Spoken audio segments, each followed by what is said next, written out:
له دعوة الحق والذين يدعون من دونه لا يستجيبون لهم بشيء إلا كباسط كفيه إلى الماء ليبلغ فاه وما هو ببالغه وما دعاء الكافرين إلا في ضلال ولله يسجد من في السماوات والأرض طوعا وكرها وظلالهم بالغدو والآصال قل من رب السماوات والأرض قل الله قل أفاتخذتم من دونه أولياء لا يملكون لأنفسهم نفعا ولا ضرا قل هل يستوي الأعمى والبصير أم هل تستوي الظلمات والنور أم جعلوا لله شركاء خلقوا كخلقه فتشابه الخلق عليهم قل الله خالق كل شيء وهو الواحد القهار. உண்மையான அழைப்பு பிரார்த்தனை அவனுக்கே உரியதாகும். எவர் அவனை அன்றி மற்றவற்றை அழைக்கின்றார்களோ அவை அவர்களுக்கு எவ்வித பதிலும் தராது. அல்லாஹ்வை விட்டும் பிறவற்றை பிரார்த்தித்து அழைப்போரின் நிலைக்கு உதாரணம், தண்ணீர் தன் வாய்க்கு தானாக வந்தடைய வேண்டும் என்று தன் இரு கைகளையும் விரித்து ஏந்திக் கொண்டு இருப்பவனைப் போல் இருக்கிறது. இவன் அல்லாது அது வாயை அடைந்து விடாது. இன்னும் காபிர்களின் பிரார்த்தனை வழிகேட்டில் இருப்பதே தவிர வேறு இல்லை. வானங்களிலும் பூமியிலும் இருப்பவையெல்லாம் விரும்பியோ விரும்பாமலோ அல்லாஹ்வுக்கே சுஜூது செய்து சிரம் பணிகின்றன. அவற்றின் நிழல்களும் காலையிலும் மாலையிலும் அவ்வாறே சஜிதா செய்கின்றன. நபியே, அவர்களிடம் வானங்களுக்கும் பூமிக்கும் இறைவன் யார் என்று நீர் கேளும்.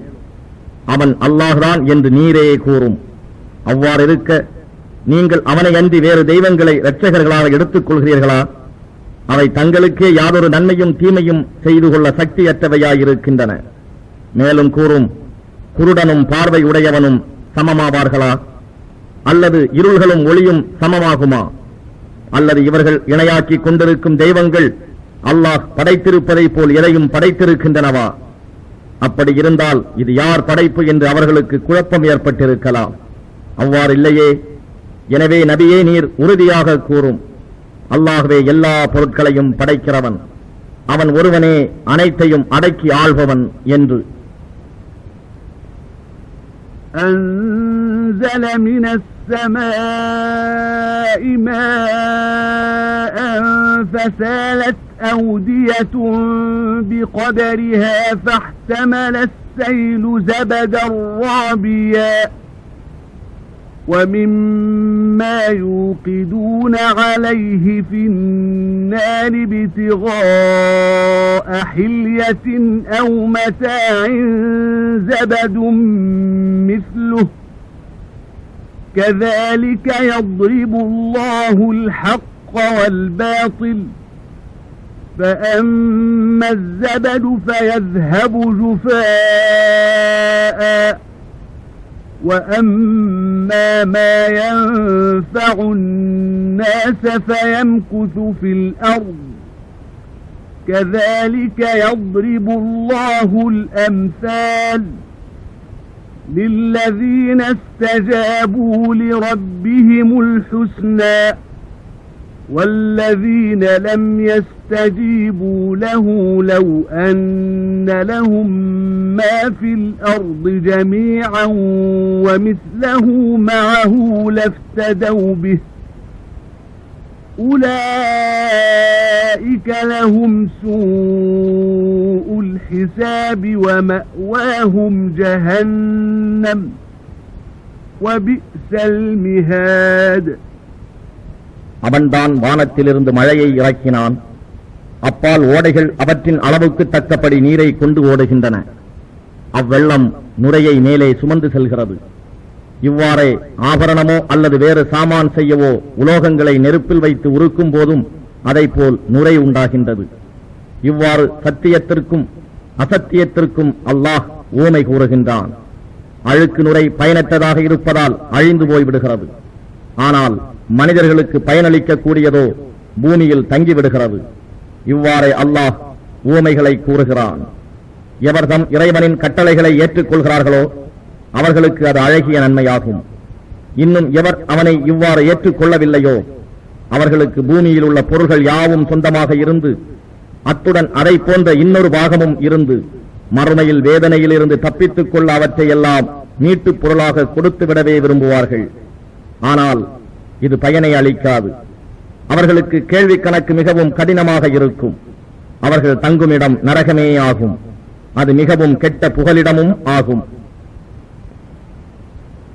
أفمن يعلم أنما أنزل إليك من ربك الحق كمن هو أعمى إنما يتذكر أولو الألباب الذين يوفون بعهد الله ولا ينقضون الميثاق والذين يصلون ما أمر الله به أن يوصل ويخشون ربهم ويخافون سوء الحساب والذين صبروا ابتغاء وجه ربهم وأقاموا الصلاة وأنفقوا مما رزقناهم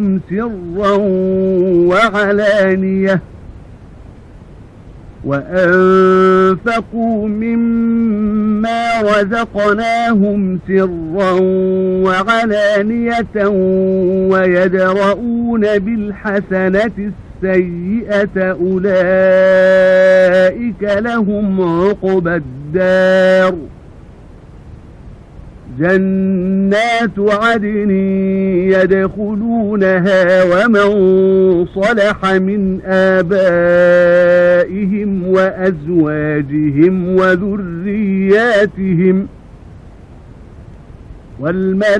والملائكة يدخلون عليهم من كل باب سلام عليكم بما صبرتم فنعم عقبى الدار والذين ينقضون عهد الله من بعد ميثاقه ويقطعون ما أمر الله به أن يوصل ويفسدون في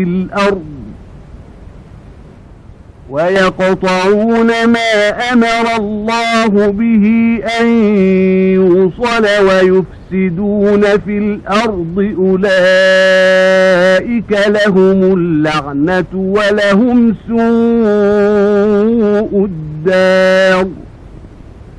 உன் இறைவனால் உன் மீது நிச்சயமாக இறக்கப்பட்ட வேதத்தை உண்மை என அறிகிறவர் குருடராக இருப்பவரை போலாவாரா? நிச்சயமாக இவ்வேதத்தின் மூலம் அறிவுடையவர்கள் தாம் நல்லுபதேசம் பெறுவார்கள். அவர்கள் எத்தகையோர் என்றால் அல்லாஹ்விடம் செய்த வாக்குறுதியை முழுமையாக நிறைவேற்றுவார்கள். இன்னும் தாம் செய்த உடன்படிக்கையை முறித்துவிடவும் மாட்டார்கள். மேலும் அவர்கள் எத்தகையோர் என்றால் அல்லாஹ் எது சேர்த்து வைக்கப்பட வேண்டும் என கட்டளையிட்டானோ அதை சேர்த்து வைப்பார்கள். இன்னும் அவர்கள் தம் இறைவனுக்கு அஞ்சுவார்கள். மேலும் மறுமை நாளில் கடுமையான கேள்வி கணக்கை குறித்தும் பயப்படுவார்கள். இன்னும் அவர்கள் எத்தகையோர் என்றால் தங்கள் இறைவனின் பொருத்தத்தை தேடி பொறுமையை கடைபிடிப்பார்கள், தொழுகையையும் நிலைநிறுத்துவார்கள். நாம் அவர்களுக்கு அளித்ததிலிருந்து இரகசியமாகவும் பகிரங்கமாகவும் நன்முறையில் செலவு செய்வார்கள். நன்மையை கொண்டே தீமையை தடுத்துக் கொள்வார்கள். இத்தகையோருக்கு மறுமையில் சுவனபதி என்னும் நல்ல வீடு இருக்கிறது. நிலையான அந்த சுவனபதிகளில் இவர்களும் இவர்களுடைய தந்தையரில் இவர்களுடைய மனைவிமார்களில் இவர்கள் சந்ததியினரில் சன்மார்க்கத்துக்கு இசைந்து யார் நடந்தார்களோ அவர்களும் நுழைவார்கள். மலக்குகள் ஒவ்வொரு வாயில் வழியாக இவர்களிடம் வருவார்கள். நீங்கள் பொறுமையை கடைபிடித்ததற்காக சலாமுன் அலைக்கும், உங்கள் மீது சலாம் உண்டாவதாக, உங்களுடைய இறுதி வீடு மிகவும் நல்லதாயிற்று என்று கூறுவார்கள். எவர்கள் அல்லாஹ்விடம் அளித்த வாக்குறுதியை உறுதிப்படுத்திய பின்னர் முறித்து விடுகிறார்களோ, இன்னும் அல்லாஹ் சேர்த்து வைக்க வேண்டும் என ஏவியதை பிரித்து விடுகிறார்களோ, பூமியில் ஃபசாத் விஷமம் செய்கிறார்களோ, அத்தகையோருக்கு சாபம்தான். இன்னும் அவர்களுக்கு மிக கெட்ட வீடும் இருக்கிறது. அல்லாஹு யப்சுத்து الرزق لمن يشاء ويقدر وفرحوا بالحياة الدنيا وما الحياة الدنيا في الآخرة إلا متاع ويقول الذين كفروا لولا أنزل عليه آية من ربه قل إن الله يضل من يشاء ويهدي إليه من أناب الذين آمنوا وتطمئن قلوبهم بذكر الله ألا بذكر الله تطمئن القلوب الذين آمنوا وعملوا الصالحات طوبى لهم وحسن مآب. அல்லாஹ் தான் நாடியவருக்கு சம்பத்தை விசாலமாக்குகின்றான், தான் நாடியவருக்கு அளவிட்டும் கொடுக்கின்றான். எனினும் அவர்கள் இவ்வுலக வாழ்க்கையில் மகிழ்ச்சி அடைகிறார்கள். இவ்வுலக வாழ்க்கையோ மறுமைக்கு ஒப்பிட்டால் மிகவும் அர்த்தமே அன்றி வேறில்லை. இவருக்கு இவருடைய இறைவனிடம் இருந்து ஓர் அத்தாட்சி இறக்கி வைக்கப்படக்கூடாதா என்று நிராகரிப்போர் கூறுகிறார்கள்.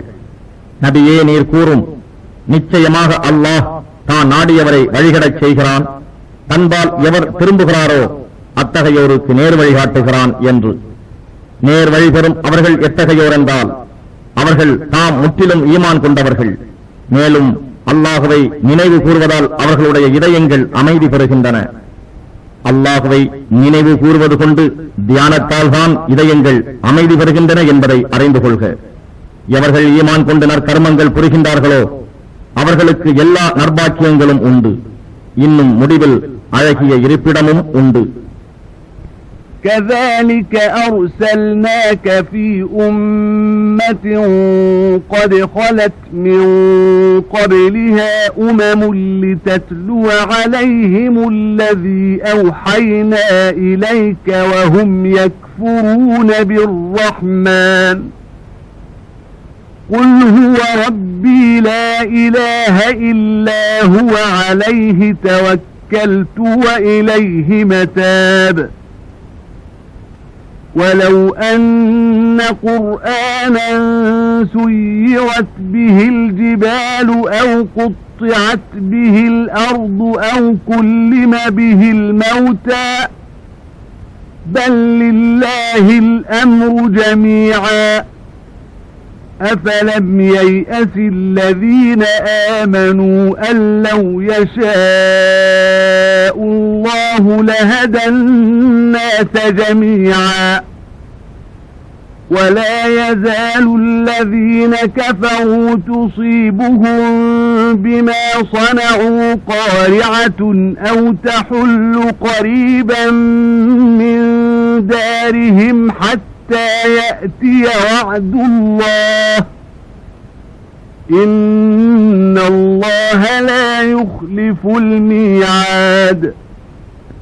நபியே, நாம் உம்மை இவ்வாறே ஒரு கூட்டத்தாரிடம் அனுப்பி வைத்தோம். இவர்களுக்கு முன்னரும் பல கூட்டத்தினர் நிச்சயமாக சென்றிருக்கிறார்கள். நாம் உம்மீது எதை வகியாக அறிவித்தோமோ அதை இவர்களுக்கு ஓதி காண்பிப்பதற்காக உம்மை அனுப்பினோம். ஆனால் இவர்களோ அர் ரஹ்மான் எனும் அருள்மிக்க இறைவனையே நிராகரிக்கின்றனர். அவர்களிடம், அவனே என் இறைவன், அவனை தவிர வேறு நாயன் எவனும் இல்லை, அவன் மீதே நான் முழுமையாக நம்பிக்கை வைத்திருக்கிறேன், அவனிடமே என்னுடைய மீட்சியும் இருக்கிறது என்று நீர் கூறுவீராக. நிச்சயமாக குர்ஆன் அதனை கொண்டு மலைகளை நகரும்படி செய்தாலும் அல்லது அதனை கொண்டு பூமியை துண்டு துண்டாக்கினாலும் அல்லது அதனைக் கொண்டு இறந்தவர்கள் பேசும்படி செய்யப்பட்டாலும் காபிர்கள் விசுவாசம் கொள்ளவே மாட்டார்கள். ஆயினும் எல்லா காரியங்களும் அல்லாஹுவுக்கே உரியன. ஆகவே அல்லாஹ் நாடியிருந்தால் மனிதர்கள் அனைவருக்கும் நேர்வழி காட்டியிருப்பான் என்பதை ஈமான் கொண்டவர்கள் அறியவில்லையா? நிராகரிப்போரை அவர்கள் செய்து கொண்டிருக்கும் தீச்செயல்கள் காரணமாக ஏதேனும் ஒரு கேடு வந்தடைந்து கொண்டே இருக்கும், அல்லது அவர்களுடைய இருப்பிடங்களுக்கு சமீபமாகவேனும் அக்கேடு சம்பவித்து உங்கள் வெற்றி குறித்து அல்லாஹுவின் வாக்குறுதி நிறைவேறியே தீரும். நிச்சயமாக அல்லாஹ் தன் வாக்குறுதியில் மாறு செய்ய மாட்டான். وَلَقَدِ اسْتُهْزِئَ بِرُسُلٍ مِّن قَبْلِكَ فَأَمْلَيْتُ لِلَّذِينَ كَفَرُوا ثُمَّ أَخَذْتُهُمْ فَكَيْفَ كَانَ عِقَابِ أَفَمَنْ هُوَ قَائِمٌ عَلَى كُلِّ نَفْسٍ بِمَا كَسَبَتْ وَجَعَلُوا لِلَّهِ شُرَكَاءَ قُلْ سَمُّوهُمْ أَمْ تُنَبِّئُونَهُ بِمَا لَا يَعْلَمُ فِي الْأَرْضِ أَمْ بِظَاهِرٍ مِّنَ الْقَوْلِ بَلْ زُيِّنَ لِلَّذِينَ كَفَرُوا مَكْرُهُمْ وَصُدُّوا عَنِ السَّبِيلِ وَمَن يُضْلِلِ اللَّهُ فَمَا لَهُ مِنْ هَادٍ لَهُمْ عَذَابٌ فِي الْحَيَاةِ الدُّنْيَا وَلَعَذَابُ الْآخِرَةِ أَشَقُّ وَمَا لَهُم مِّنَ اللَّهِ مِن وَاقٍ. நபியே, நிச்சயமாக உமக்கு முன்னர் வந்து சென்ற நம் தூதர்களும் இவ்வாறே பரிகசிக்கப்பட்டனர். ஆகவே நிராகரித்துக் கொண்டிருந்தோருக்கு நான் தவணை அளித்து பின்னர் அவர்களை பிடித்துக் கொண்டேன். ஆகவே அவர்களுக்கு கொடுக்கப்பட்ட தண்டனை எவ்வாறு இருந்தது என்பதை சிந்திப்பார்களாக. ஒவ்வொரு ஆத்மா சம்பாதிக்கும் ஒவ்வொன்றையும் நன்கு அறிபவன் அவனல்லவா? அப்படி இருந்தும் அவர்கள் அல்லாஹுவுக்கு இணைகளை ஏற்படுத்துகின்றார்கள். நபியே, நீர் கூறும், அவற்றின் பெயர்களை கூறுங்கள், அல்லது பூமியில் உள்ள அவன் அறியாதவற்றை நீங்கள் அவனுக்கு அறிவிக்கின்றீர்களா? அல்லது நீங்கள் கூறுவது வெறும் வார்த்தைகள் தானா என்று. அப்படி அல்ல. நிராகரிப்பவர்களுக்கு அவர்களுடைய சூழ்ச்சிகள் அழகாக காண்பிக்கப்பட்டுள்ளன. நேர் வழியிலிருந்து அவர்கள் தடுக்கப்பட்டும் விட்டனர். எவரை அல்லாஹ் வழிகெடுக்கிறானோ அவரை நேர்வழியில் செலுத்துபவர் எவரும் இல்லை. அவர்களுக்கு இவ்வுலக வாழ்க்கையிலும் வேதனை உண்டு. ஆனால் மறுமையில் நிச்சயமாக அவர்கள் அடையும் வேதனையோ மிகவும் கடினமானது. அல்லாஹ்விடம் இருந்து அவர்களை காப்பாற்றுவோர் எவரும் இல்லை. مثل الجنة التي وعد المتقون تجري من تحتها الأنهار أكلها دائم وظلها تلك عقبى الذين اتقوا وعقبى الكافرين النار والذين آتيناهم الكتاب يفرحون بما أنزل إليك ومن الأحزاب من ينكر بعضه قل إنما أمرت أن أعبد الله ولا أشرك به إليه أدعو وإليه مآب وكذلك أنزلناه حكما عربيا ولئن اتبعت أهواءهم بعدما جاءك من العلم ما لك من الله من ولي ولا واق. பயபக்தி உடையவர்களுக்கு வாக்களிக்கப்பட்ட சுவனபதியின் தன்மையானது அதில் கீழே நீரருவிகள் என்றென்றும் ஓடிக்கொண்டிருக்கும். அதன் ஆகாரமும் அதன் நிழலும் நிலையானவை. இதுதான் பயபக்தி உடையோரின் முடிவாகும். காபிர்களின் முடிவோ நரக நெருப்பேயாகும். எவர்களுக்கு நாம் முன்னர் வேதத்தை அளித்தோமோ அவர்கள் நபியே உம்மீது இறக்கப்பட்ட இவ்வேதத்தை பற்றி மகிழ்வார்கள். எனினும் இதன் சில பகுதிகளை மறக்கிறவர்களும் அவர்களுடைய கூட்டத்தில் இருக்கிறார்கள். அவர்களை நோக்கி, நான் ஏவப்பட்டிருப்பதெல்லாம் அல்லாஹ் ஒருவனையே வணங்க வேண்டும், அவனுக்கு எதனையும் எவரையும் இணை வைக்க கூடாது என்பதுதான்.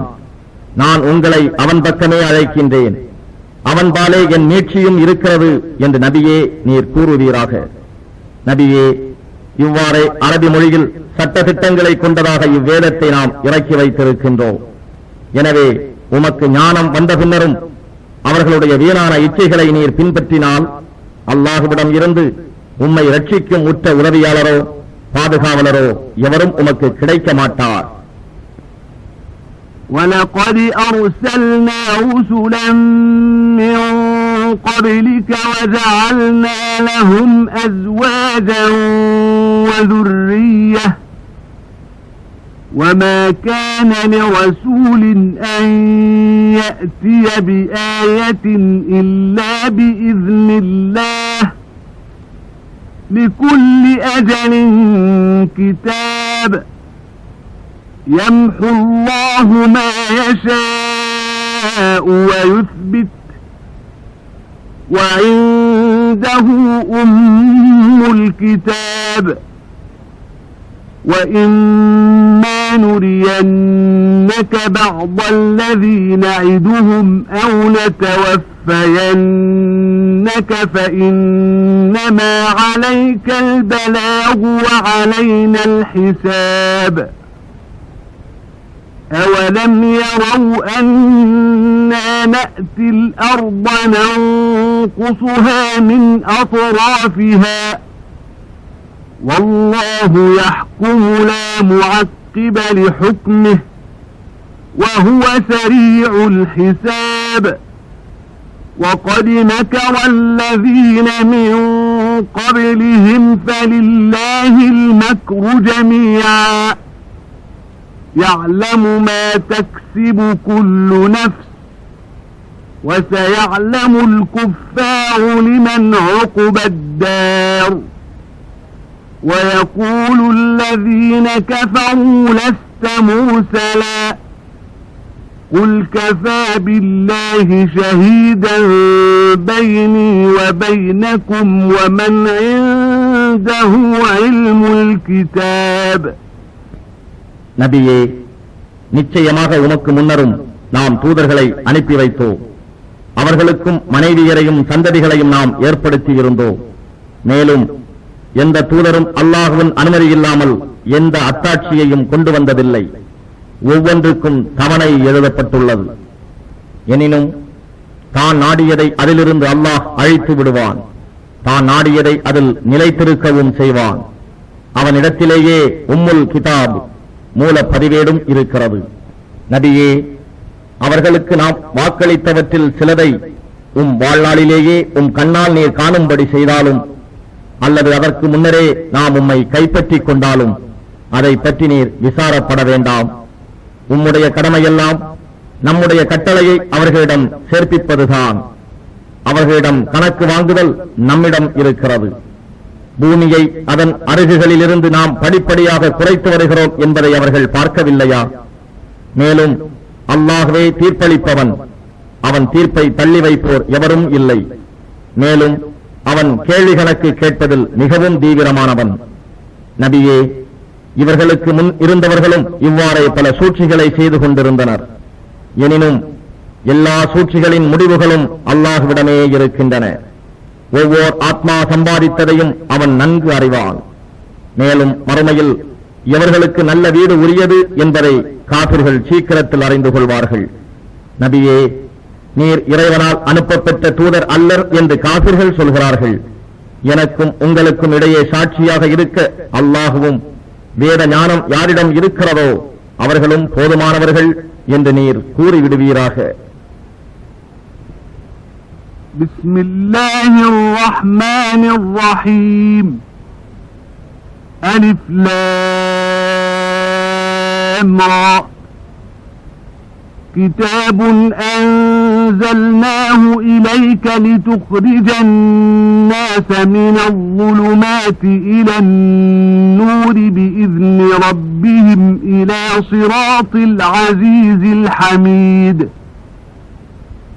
الله الذي له ما في السماوات وما في الأرض وويل للكافرين من عذاب شديد الذين يستحبون الحياة الدنيا على الآخرة ويصدون عن سبيل الله ويبغونها عوجا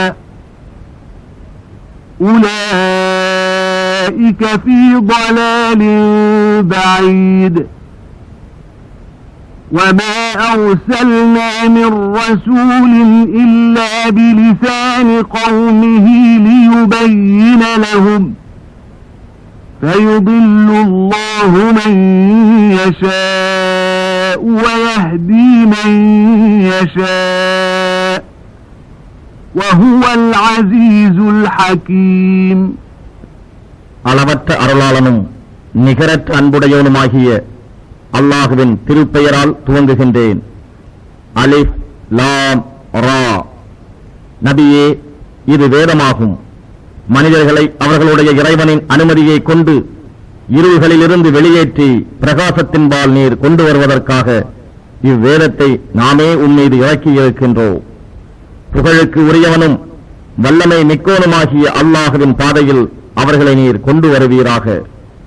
அல்லாஹ் எத்தகையவன் என்றால், வானங்களில் உள்ளவையும் பூமியில் உள்ளவையும் அவனுக்கே சொந்தமாகும்.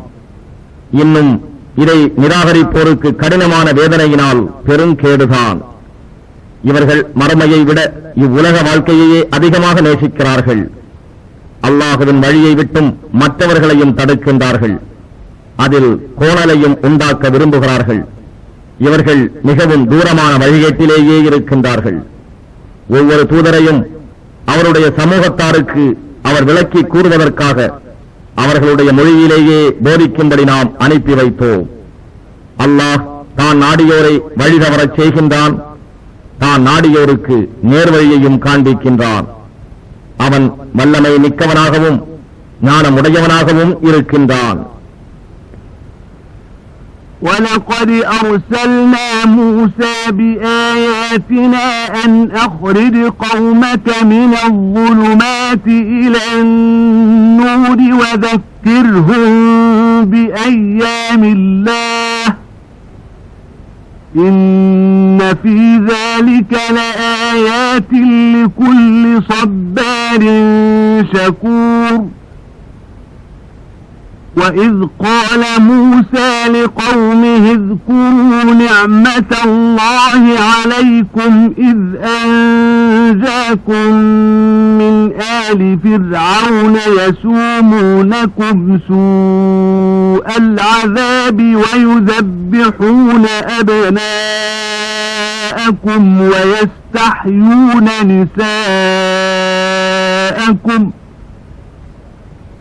وفي ذلكم بلاء من ربكم عظيم وإذ تأذن ربكم لئن شكرتم لأزيدنكم ولئن كفرتم إن عذابي لشديد وقال موسى إن تكفروا أنتم ومن في الأرض جميعا فإن الله لغني حميد.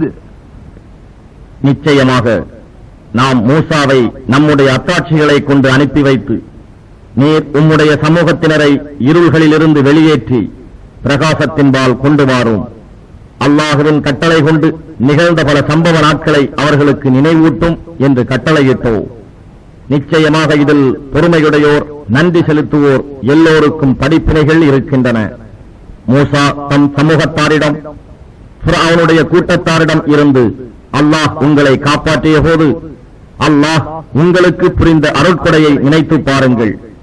அவர்களோ உங்களை கொடிய வேதனையால் துன்புறுத்தியதுடன் உங்களுடைய ஆண் குழந்தைகளை அறுத்து கொலை செய்தும் உங்கள் பெண் மக்களை மட்டும் உயிருடன் விட்டுக் கொண்டும் இருந்தார்கள்.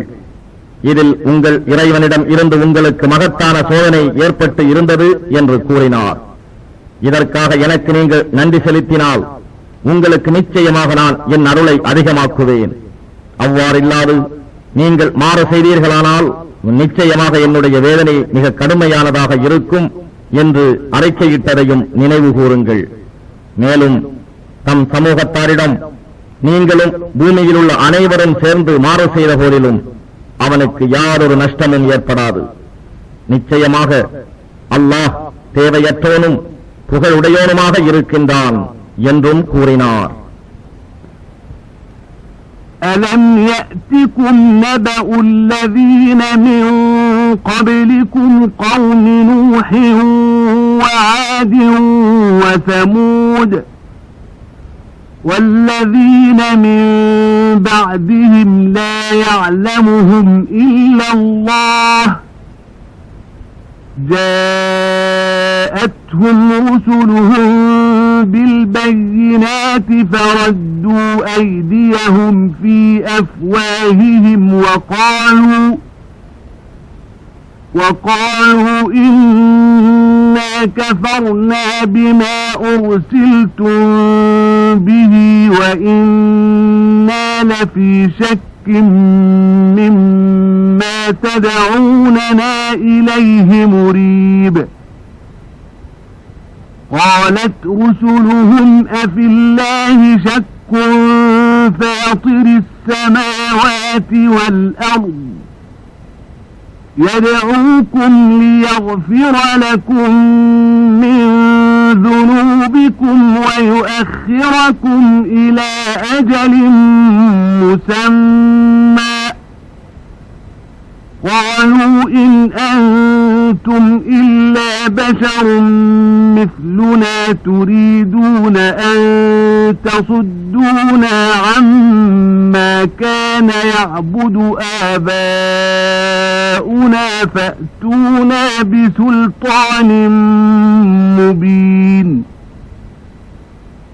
قالت لهم رسلهم إن نحن إلا بشر مثلكم ولكن الله يمن على من يشاء من عباده وما كان لنا أن نأتيكم بسلطان إلا بإذن الله وعلى الله فليتوكل المؤمنون.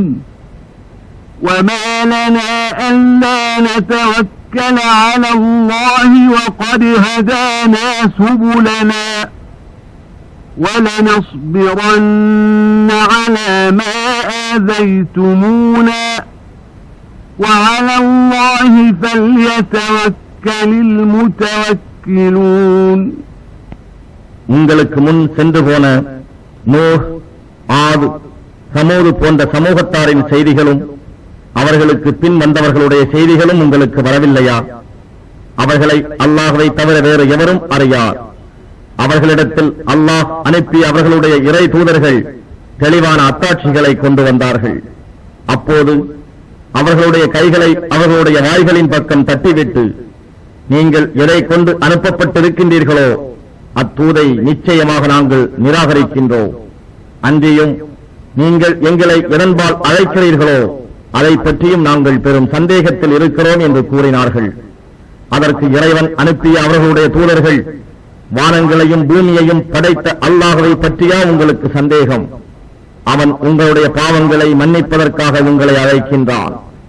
அத்துடன் ஒரு குறிப்பிட்ட தவணை வரை உங்களுக்கு உலகில் அவகாசம் அளிக்கின்றான் என்று கூறினார்கள். அப்போது அவர்கள், நீங்கள் எங்களை போன்ற மனிதர்களை அன்றி வேறு இல்லை. எங்களுடைய மூதாதையர்கள் வணங்கிக் கொண்டிருந்தவற்றை விட்டும் எங்களை தடுக்கவா நீங்கள் விரும்புகிறீர்கள்? அப்படியானால் எங்களுக்கு தெளிவான ஆதாரங்களை கொண்டு வாருங்கள் என கூறினார்கள். அதற்கு அவர்களிடம் வந்த தூதர்கள் அவர்களை நோக்கி, நாங்கள் உங்களைப் போன்ற மனிதர்களை அல்லாமல் வேறில்லை. எனினும் அல்லாஹ் தன் அடியார்களில் தான் நாடியவர் மீது அருள் புரிகிறான்.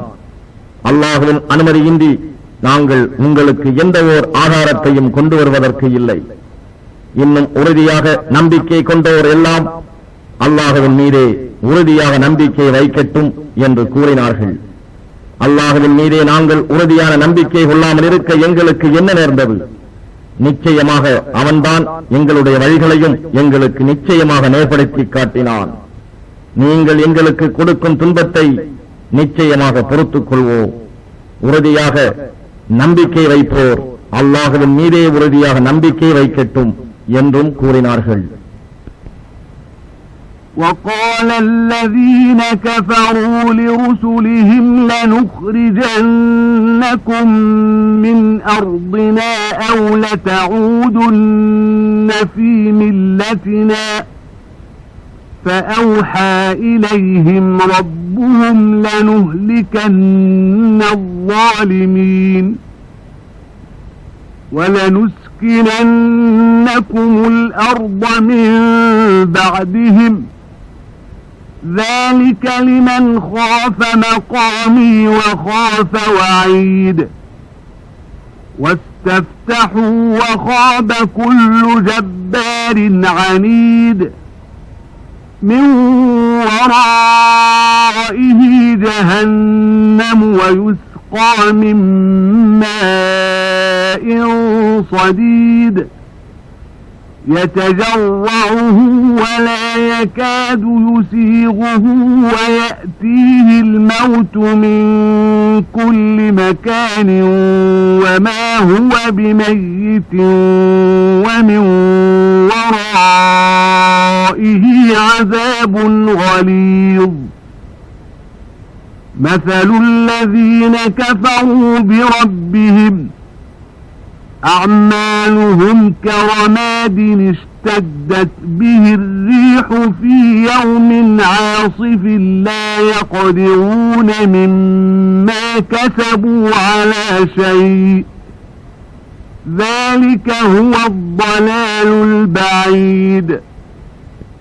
நிராகரிப்பவர்கள் அவர்களுடைய தூதர்களை நோக்கி, நிச்சயமாக நாங்கள் உங்களை எங்கள் பூமியிலிருந்து வெளியேற்றி விடுவோம் அல்லது நீங்கள் எங்கள் மார்க்கத்திற்கு திரும்பிவிட வேண்டும் என்று கூறினார்கள். அப்போது நிச்சயமாக நாம் இந்த அநியாயக்காரர்களை அழித்து விடுவோம் என்றும், நிச்சயமாக நாம் உங்களை அவர்களுக்கு பின் இப்பூமியில் குடியேற்றுவோம், இது என் முன்னால் விசாரணைக்காக நிற்பதை அஞ்சியும் என் எச்சரிக்கையை அஞ்சி நடப்பவருக்கும் சன்மானம் ஆகும் என்றும் வஹி மூலம் அவர்களுடைய இறைவன் அவர்களுக்கு அறிவித்தார். ஆகவே அத்தூதுவர்கள் அல்லாஹ்வின் உதவியை நாடினார்கள். ஆனால் பிடிவாதக்கார வம்பன் ஒவ்வொருவனும் ஏமாற்றம் அடைந்தான். அவனுக்கு முன்னால் நரகம்தான் இருக்கிறது. இன்னும் அவனுக்கு துர்நாற்றமுள்ள ஷீல் நீரே குடிக்க கொடுக்கப்படும். அதை அவன் சிரமத்தோடு சிறிது சிறிதாக விழுங்குவான். எனினும் அது அவன் தொண்டையில் எளிதில் இறங்காது. ஒவ்வொரு திசையிலிருந்தும் அவனுக்கு மரணம் வந்து கொண்டிருக்கும். எனினும் அவன் இறந்து விடுபவனும் அல்லன். அன்றியும் அவன் முன்னே மிக கொடிய வேதனையும் உண்டு. எவர்கள் தங்களுடைய ரப்பை இரட்சகனை நிராகரிக்கிறார்களோ அவர்களுக்கு உதாரணமாவது அவர்களுடைய செயல்கள் சாம்பல் போன்றவை. புயற்காற்று கடினமாக வீசும் நாளில் அச்சாம்பலை இலேசாக்கி காற்று அடித்துக் கொண்டு போய்விட்டது. அவ்வாறே தாங்கள் சம்பாதித்த பொருள்களில் எதன் மீதும் அவர்களுக்கு அதிகாரம் இராது. இதுவே வெகு தூரமான வழிகேடாகும். ألم تر أن الله خلق السماوات والأرض بالحق إن يشأ يذهبكم ويأتي بخلق جديد وما ذلك على الله بعزيز وبرزوا لله جميعا فقال الضعفاء للذين استكبروا إنا كنا لكم تبعا فهل أنتم مغنون عنا من عذاب الله من شيء قالوا لو هدانا الله لهديناكم سواء علينا أجزعنا أم صبرنا ما لنا من محيص وقال الشيطان لما قضي الأمر إن الله وعدكم وعد الحق ووعدتكم فأخلفتكم وما كان لي عليكم من سلطان إلا أن دعوتكم فاستجبتم لي فلا تلوموني ولوموا أنفسكم ما أنا بمصرخكم وما أنتم بمصرخي إني كفرت بما أشركتمون من قبل إن الظالمين لهم عذاب أليم وأدخل الذين آمنوا وعملوا الصالحات جنات تجري من تحتها الأنهار خالدين فيها بإذن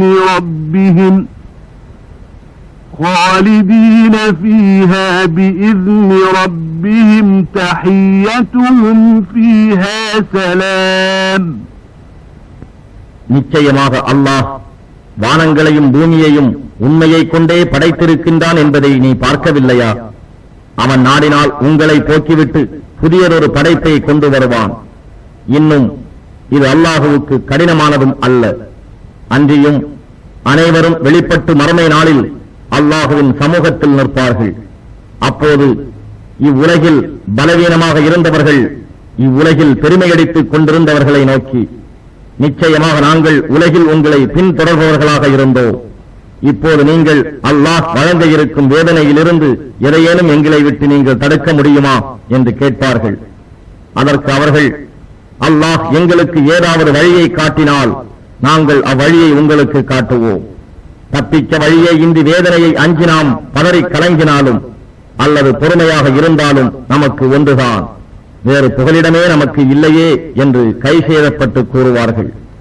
மறுமையில் இவர்கள் பற்றி தீர்ப்பு கூறப்பட்டதும் ஷைத்தான் இவர்களை நோக்கி, நிச்சயமாக அல்லாஹ் உங்களுக்கு உண்மையான வாக்குறுதியையே வாக்களித்திருந்தான், நானும் உங்களுக்கு வாக்களித்திருந்தேன். ஆனால் நான் உங்களுக்கு கொடுத்த வாக்கில் மாறு செய்து விட்டேன். நான் உங்களை அழைத்தேன், அப்போது நீங்கள் என் அழைப்பினை ஏற்றுக்கொண்டீர்கள் என்பதை தவிர எனக்கு உங்கள் மீது எந்த அதிகாரமும் இல்லை. ஆகவே நீங்கள் என்னை நிந்திக்காதீர்கள், உங்களையே நீங்கள் நிந்தித்துக் கொள்ளுங்கள். உங்களை நான் காப்பாற்றுபவன் இல்லை, நீங்களும் என்னை காப்பாற்றுகிறவர்கள் இல்லை. நீங்கள் முன்னால் என்னை அல்லாஹுவுக்கு இணையாக்கிக் கொண்டிருந்ததையும் நிச்சயமாக நான் நிராகரித்து விட்டேன். நிச்சயமாக அக்கிரமக்காரர்களுக்கு நோவினை மிக்க வேதனைதான் உண்டு என்று கூறுவான். இன்னும் எவர் ஈமான் கொண்டு நற்கர்மங்கள் செய்கிறார்களோ அவர்கள் சுவனவதிகளில் புகுத்தப்படுவார்கள். அவற்றின் கீழே ஆறுகள் ஓடிக்கொண்டிருக்கும்.